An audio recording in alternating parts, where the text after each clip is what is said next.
The goal in this video is to create a smooth animation of a ball bouncing around inside a rectangular area on the screen. We are going to be doing this on a web page using only browser APIs, so without any third-party libraries. We have a Chrome browser window open on the left of the screen, showing the developer console on the bottom. And we have the VS Code editor open on the right side of the screen.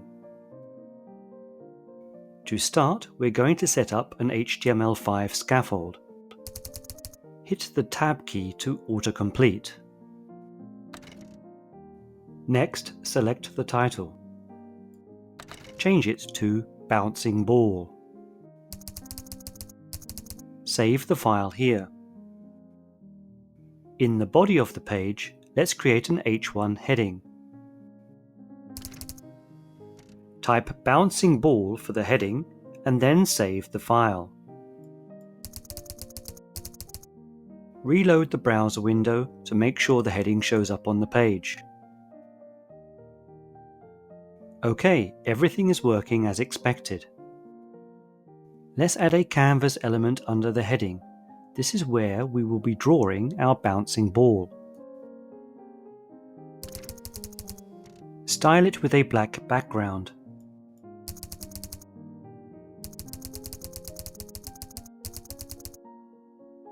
Save and refresh the browser. To manipulate the canvas using JavaScript, add a script tag at the bottom of the body.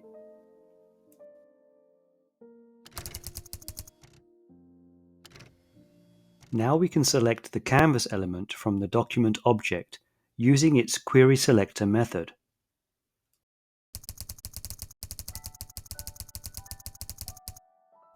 Let's assign the selected canvas to a JavaScript constant called canvas.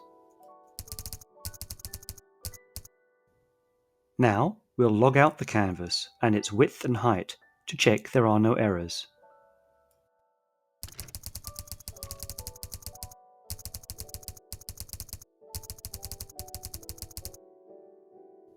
In the developer console, we can see that we are logging out our canvas element with its default width of 300 pixels and height of 150 pixels. We can now delete the console.log statement. Let's change the canvas width to 800 pixels and the height to 600 pixels. We could do that using JavaScript, but we can also simply change the attributes of the canvas element.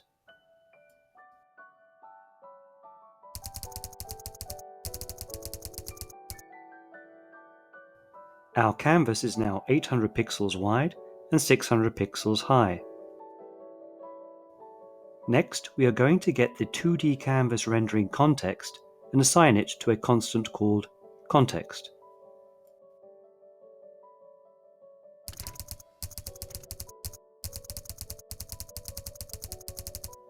Let's log out this context.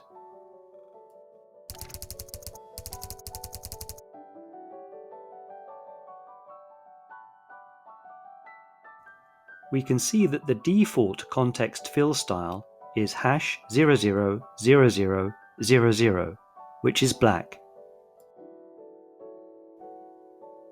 We can now delete the console.log statement.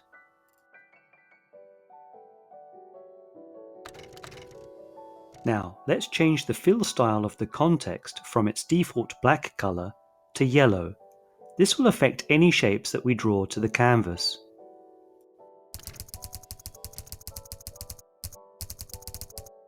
Let's try to draw a square to the rendering context. Before we start coding, let's have a closer look at how the canvas works and how a square is drawn on it. Here's our empty canvas.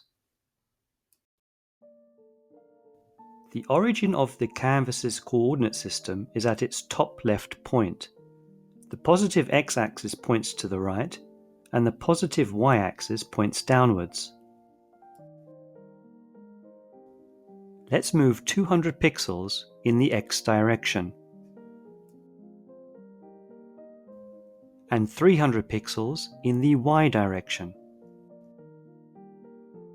To get us to the point with X and Y coordinates of 200 and 300 respectively. That's where we'll draw a square, starting at its top left corner.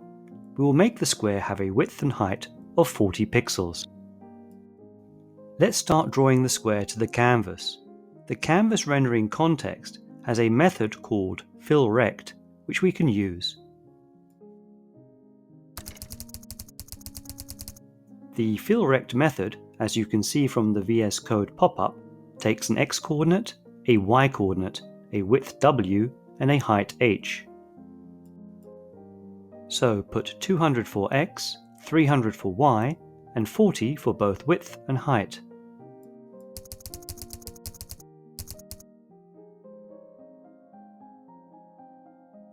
Great! We have now drawn a yellow square to the canvas. Let's say we want to animate the square. Let's move it steadily from its current position towards the right side of the canvas. How would we go about doing that? Well, movement horizontally can be captured by changing the x value of the square. Let's make a variable for the x value that we are using in fillRect.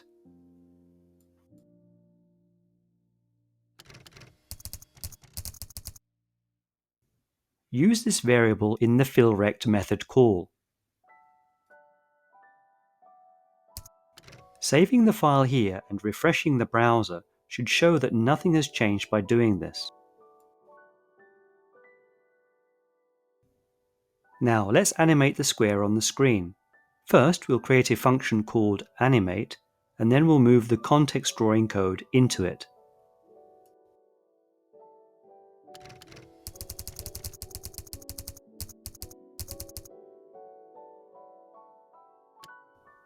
Let's look at how we'll animate the square to look as if it's moving horizontally towards the right of the screen. Soon, we will move through separate frames of what is drawn to the screen by repeatedly invoking the animate function. In our first frame, we will draw our square with an x position of 200, which is what we have now.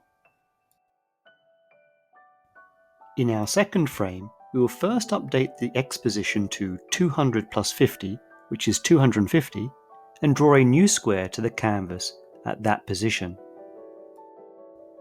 Now we'll add the code to mutate the x position of the top left corner of the square each time the animate function is invoked. Let's update the x value by adding 50 pixels to its current value.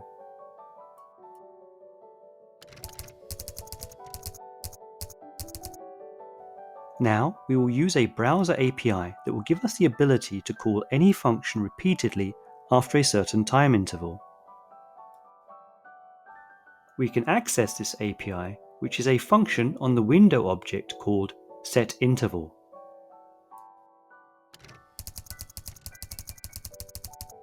We pass the function we want to repeatedly invoke as its first argument.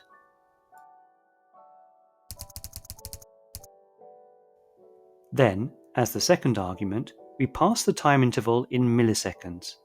If we want to wait 1 second between calls to the animate function, we pass 1000 milliseconds. Let's save this file and reload the browser to see this all in effect.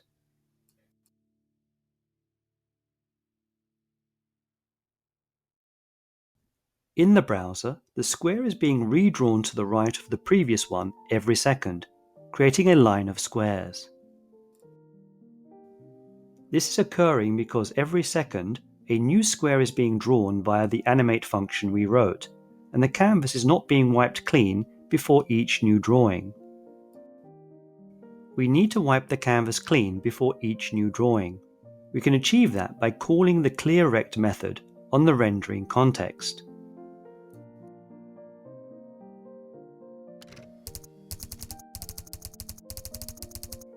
The clearRect method also takes x and y coordinates, a width w and height h. The x and y arguments signify the starting point, clearing a rectangular space with width w and height h.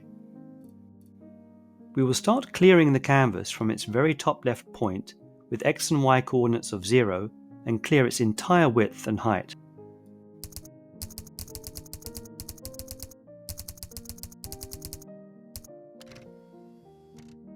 Now it appears as if a single square is moving to the right.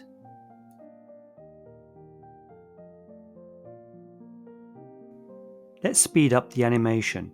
Create a constant called FPS, short for frames per second, and give it a value of 5.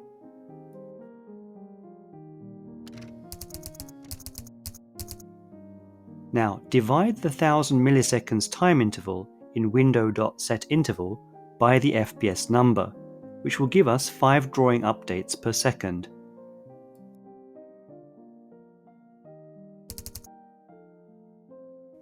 Now the square moves more quickly across the canvas.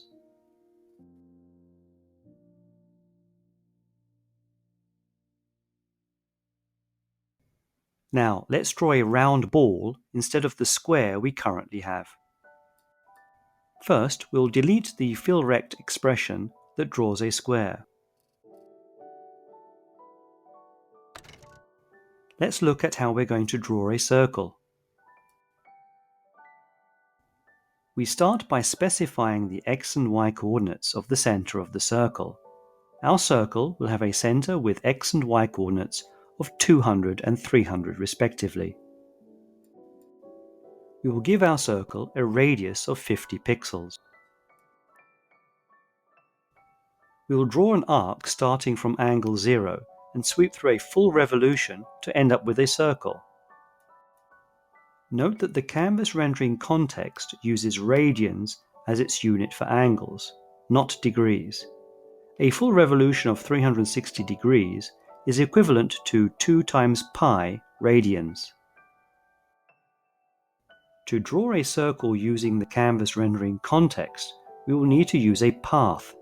A path is started with a call to the context's beginPath method. We then call the context's arc method. The arc method requires that we pass several arguments. The first two are the x and y coordinates of the center of the circle we want to draw. The third argument is the radius of the circle.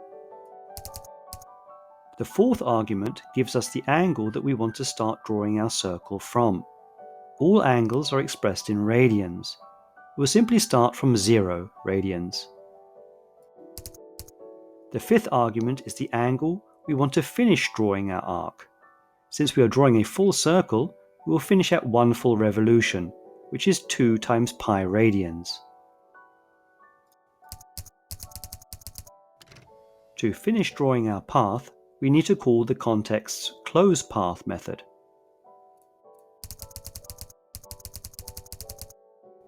Now we are still not finished. To see the circular path we have drawn, we must either stroke the path or fill it with a color. We have already specified a fill style of yellow, so let's simply fill the path.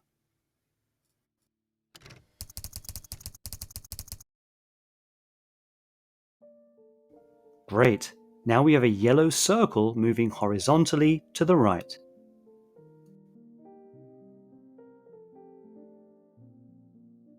Let's refactor our code a little to make it clearer and easier to read.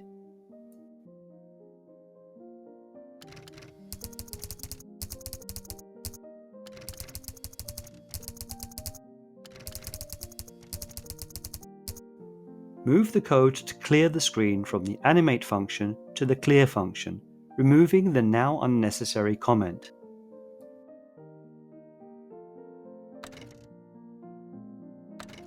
Replace the moved code in the animate function with a call to the newly created clear function.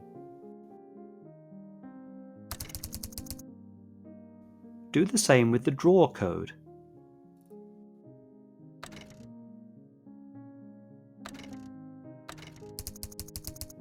And finally, we will do the same for the update code.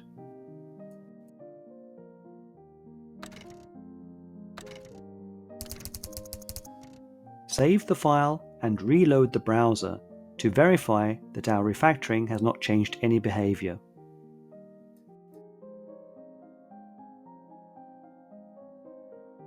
The amount the ball moves in the x direction every frame can be called its x speed.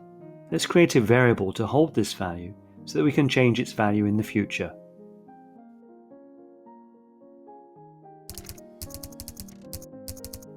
Let's use the xSpeed variable in the update function.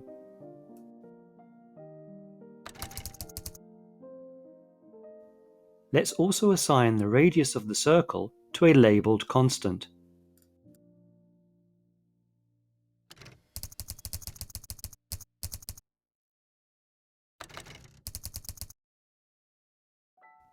We can make the animation appear smoother by increasing the frames per second value, and by changing the xSpeed value.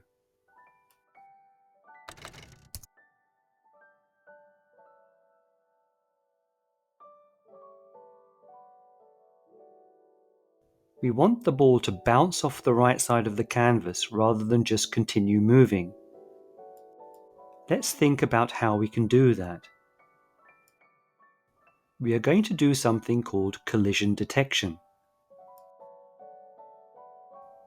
Our ball is moving toward the right edge of the canvas. Its center's x value updating each and every frame. When the ball collides with the right edge of the canvas, this means that its center x value plus its radius is greater than or equal to the canvas width. This is the condition we need to monitor. When the collision happens, we need to reverse the direction of the movement of the ball. In other words, we need to take the negative of the xSpeed value, which will make it move in the other direction.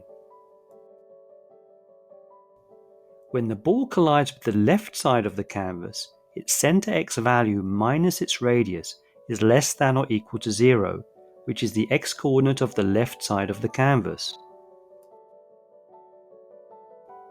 Again, we will then need to reverse the x-speed of the ball, sending it in the opposite direction. Let's code up these conditions in our update function.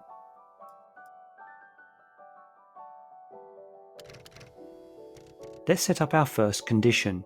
It should be true when the ball is colliding with the right side of the canvas. Create a variable for it.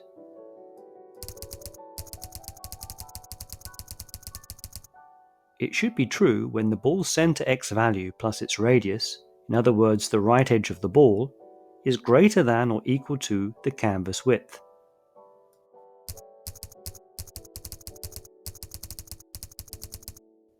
If this condition is true, then we should reverse the x-speed of the ball.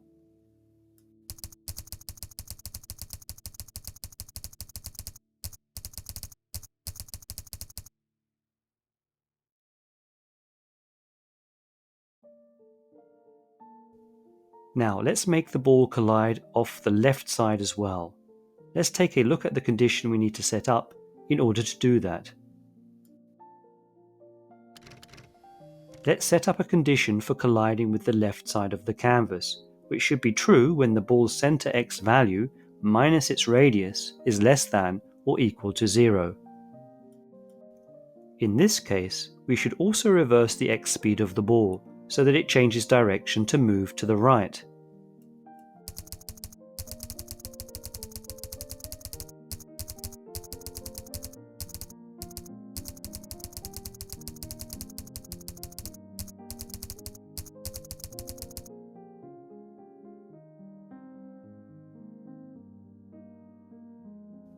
Great!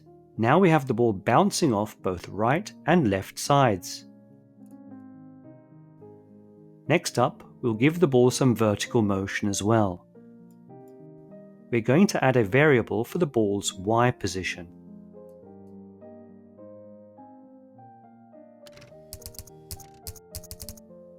Let's substitute in the variable y in the context.arc method call.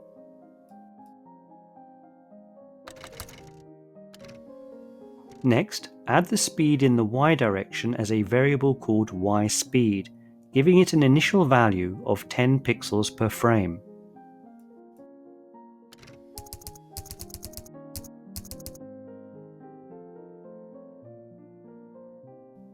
Now, let's mutate the y position of the ball in the update function.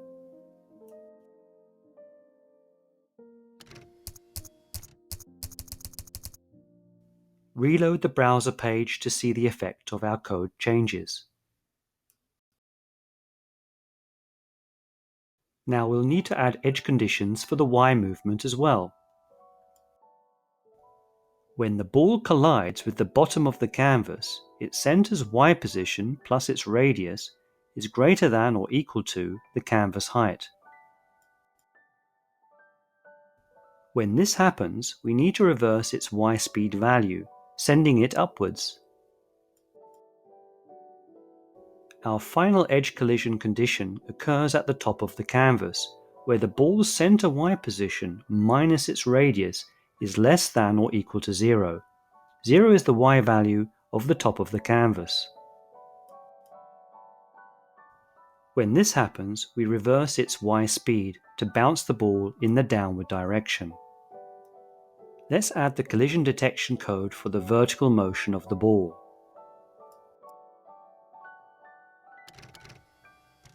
We'll add an is colliding with bottom side condition, which is true when the y position of the ball plus its radius is greater than or equal to the canvas height.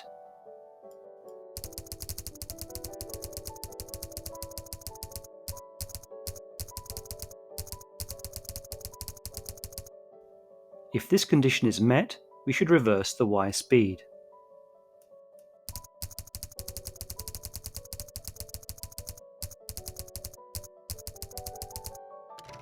Finally, add an is colliding with top side condition, which is true when the y position of the ball minus its radius is less than or equal to 0, in which case we will also reverse the y speed.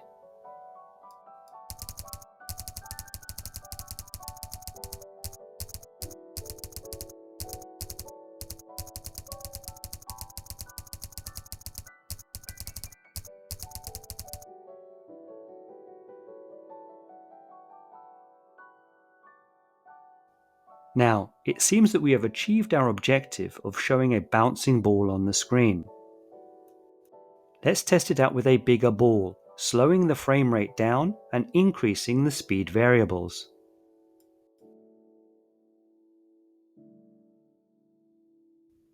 Increase the radius to 110 pixels. Set the FPS value to just 2 frames per second. Set the X speed value to 50 pixels per frame. Set the Y speed value to 60 pixels per frame.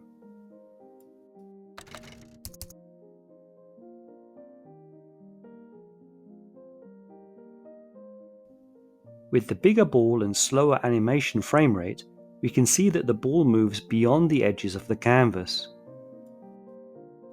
Let's have a closer look at what is happening with our collision detection reasoning. When we collide with the right edge of the canvas, instead of just reversing the direction of the ball, we should also set its center X position so that the ball is just touching the edge of the canvas, which is at the value of canvas width minus radius. Likewise, when we collide with the left edge of the canvas, we should set the center X value to the radius of the ball, which moves it just to the right of the canvas edge, before sending it towards the right. When we collide with the bottom side of the canvas, set the ball's center Y value to be the canvas height minus the radius, and then reverse its direction. In our final collision detection condition at the top of the canvas, set the Y value to the radius so that the ball does not pass beyond the top of the canvas. Now let's fix our collision detection update code. Before we reverse direction, Set the x value of the center of the ball to the canvas width minus the radius, so that the ball just touches the right edge of the canvas.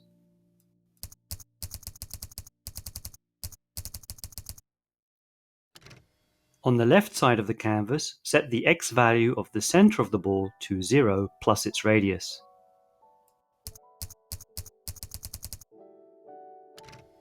On the bottom edge of the canvas, set the y value of the center of the ball to the canvas height minus the ball's radius.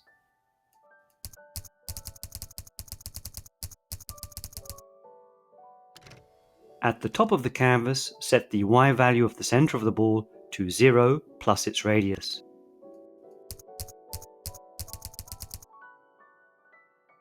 Now we can see that the ball never goes beyond the edges of the screen. As a finishing touch, we're going to add a nice trailing effect to the ball as it moves.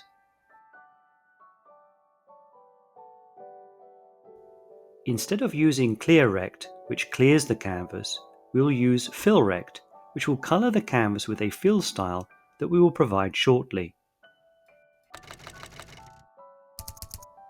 Now we will provide the fill style, which we will specify using an RGBA value.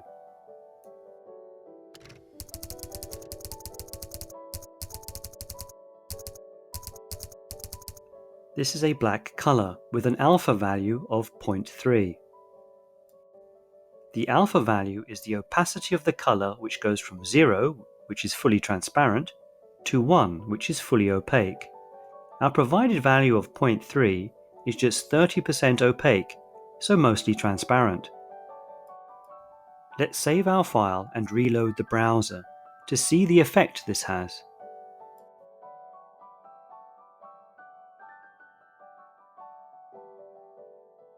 On each frame update, the previous drawing of the ball is painted over with a slightly opaque black color, which gives us this pretty trailing effect. Let's have a look at a couple of slides to clarify this. On the first frame, the ball is drawn with its fully opaque yellow color on the black background. On the second frame, a black rectangle with some transparency is drawn covering the entire canvas, including the first ball, making it look a little faded in color. During this frame update, a second yellow ball is drawn in its updated position, on top of the previous yellow ball and the partly transparent black rectangle. This overlapping of drawings gives us the trailing effect. Now let's change back the ball's radius and speeds, and also the FPS rate. Increase the FPS value back to 60 frames per second. Set the radius to 50 pixels. Set the X speed to 8 pixels per frame.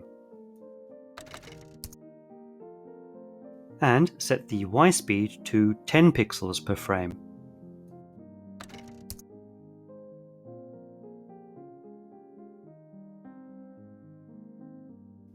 Great, we have now finished our bouncing ball animation. Please feel free to let us know what you think about this animation, and if you'd like more videos like this one, by commenting in the comment section. Enjoy coding!